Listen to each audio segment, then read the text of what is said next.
ജീവിതാനുഭവങ്ങൾ എഴുതുമ്പോൾ ഞാൻ ഭാഷ ശ്രദ്ധിക്കാറില്ല. അവിടെ ഞാൻ ഒറ്റ കാര്യത്തിനാണ് പ്രാധാന്യം കൊടുക്കുന്നത്.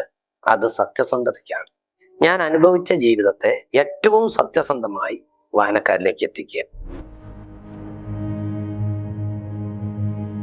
അങ്ങനെ സത്യസന്ധമാകുമ്പോൾ തന്നെ നമ്മുടെ ഒറിജിനലുള്ള ഭാഷ എന്താ, ബിനോയ് തോമസ് ഒറിജിനലി സംസാരിക്കുന്നത് എന്താണോ ആ ഭാഷയെ അനുഭവം എഴുത്തിന് വരുള്ളൂ. പിന്നെ ഞാൻ ഭാഷയെ പറ്റി ശ്രദ്ധിക്കേണ്ട കാര്യമില്ല. ആ അനുഭവങ്ങളുടെ സത്യസന്ധതയാണ് ഏറ്റവും പ്രധാനപ്പെട്ടതെന്നാണ് ഞാൻ വിശ്വസിക്കുന്നത്.